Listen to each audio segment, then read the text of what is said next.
Hi there, Elevated Planet community. This is John Drew and Jole Gabrielle here with you once more.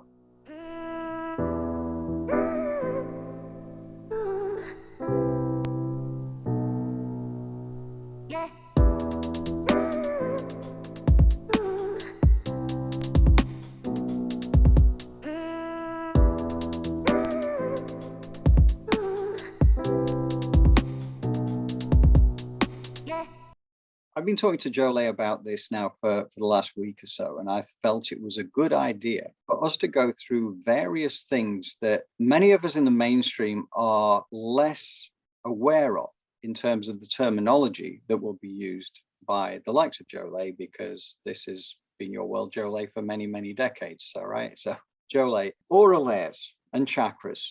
Can we just talk briefly about aura layers and chakras, please? Yes. For us. Yes, lay people that know but don't know, you just have to remember.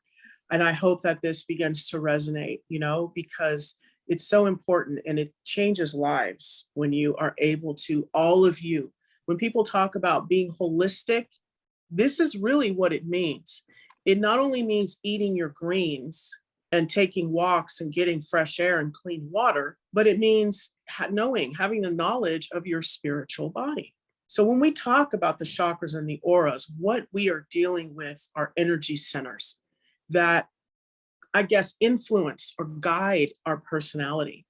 So I am of the mind that, or I was taught that when we come wherever we are, let's say in the ether, we make a pact to come to Earth. We pack all of these experiences in what is called our chakras. So imagine each one of these as luggage. And then when we get to Earth and we're born, this luggage unpacks itself. And now here we are with these experiences. So that's what the chakra is. So a lot of the stuff that we're going through, the chakra unpacks, boom, there's these pictures on our aura layers. There's these triggers, patterns, programs, vows, contracts, agreements. Here we are now having to deal with this. But inevitably, the chakra in Sanskrit is like the spinning wheel. So you can see it as a circular thing. I mean, the analogy is the luggage, but when we talk about it in an energetic way, it is a spinning wheel, which is an energy center. And we believe that it spins out in the front and the back of you, and it creates that aura layer. So the first one is the closest to the body. And usually they're anywhere between 2 to 4 inches, maybe even 7 comes to mind, between, each other. So, that also leaves space there in between.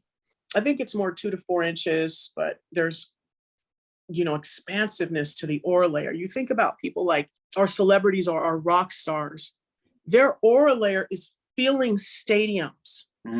Their aura layers are filling atmospheres because everyone is watching them.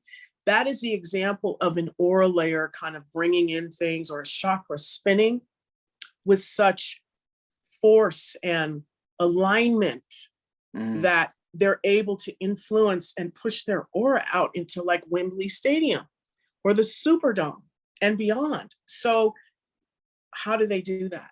Maybe some of them have no ideas about chakras, but trust and believe they are doing some work around their energetic body, or some of them just inherently remember. So there's gifts and blessings that are given to these people that are able to have 7 inches, or more between their aura layers. But they are the energies of the chakras that are spinning, also known as your personal space, right? And here comes the proof. When I step to you and I step too close to you, why do you care, right? Like, what are you feeling? You're feeling my energy in your personal space. What is your personal space? It's your aura layer. Right. And oftentimes you meet somebody and you're either want to lean in, or you're repelled, or you're neutral. Why is that? That's their aura layer, delivering to you pictures, messages, information automatically and intangibly through body language and frequency that is communicating with you. Once we clean out those chakras, get rid of some of the trauma, learn how to work with them, get rid of those pictures in our aura layer, which are past life experiences, triggers, then we're able to kind of get clarity around who we are And our experiences start to line up with that. Mm. And now we're in Francis Scovel Shinn territory, right? The game of life and how to play it. Here we are back at the beginning. What your perspective is, how you're looking at life, your attitude and how you're approaching things starts to create your reality. So your chakras and your aura layers are a humongous part of that. Yeah, I've tried to do this myself, not successfully yet necessarily. Mind you, I think maybe I did once, but the ability to see people's auras or your own aura, for that matter. Some people can do this quite easily, it seems. The aura, in terms of it spills out of the edge of your physical body, right? That's kind of the principle. Yes. Yeah. Right. Layers. Right. You know, we are all comprised of energy. And then there's the bit that goes beyond the physical, and it's just like energy outside of the physical skin, if you like, outside the body. Exactly. But some people can actually see this, and they say, okay, well, if you stand against a white background and, you know, certain circumstances, you can see this.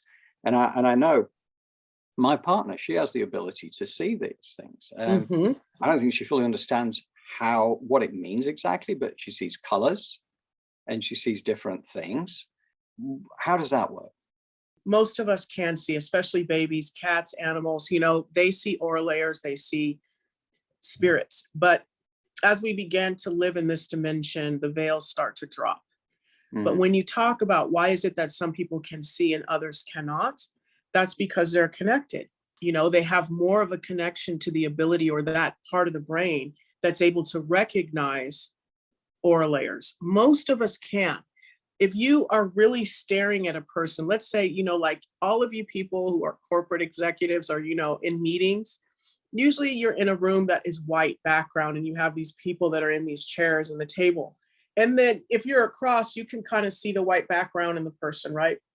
If you stare long enough, you'll see what looks like a heat, but it's not, right? At first, you'll see the white wall around and you might see the color of that person's shirt.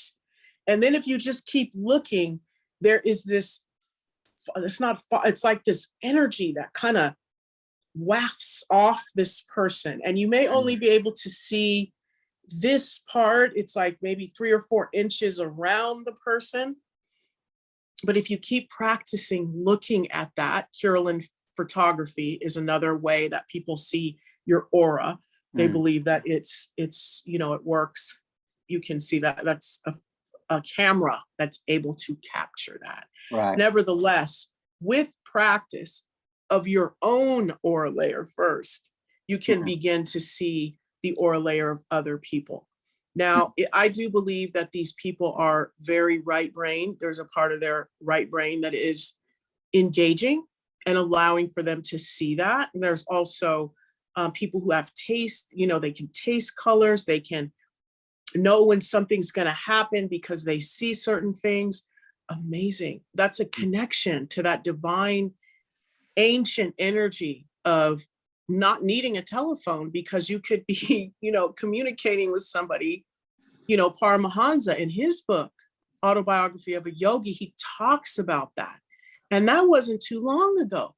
So when you get into meditation, you get into these states of mind and states of being, and you start to recognize who you are, these miracles can take place. And so your partner is having these glimpses of remembering who she is and what she's capable of, you know, and the veil maybe just didn't drop for that. And so it's amazing.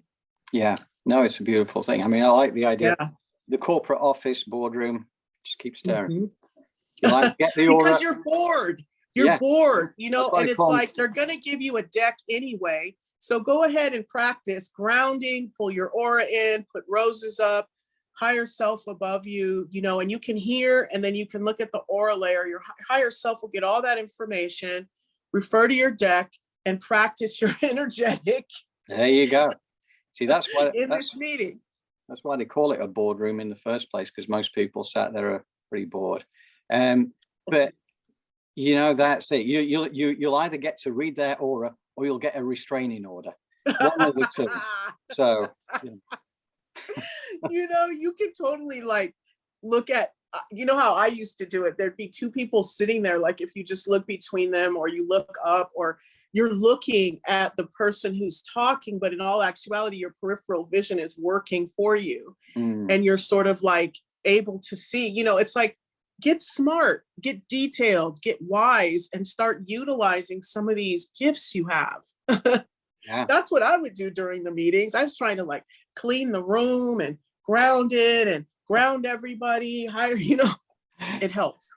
Get your higher self connected to all their higher self so you can have a more interesting meeting at that level, maybe instead. Or, or at least be a more bonded team. Yes. Yeah. Agreed. At this point, I think we've got enough information for this one. I love this, but I think we've got plenty more to cover.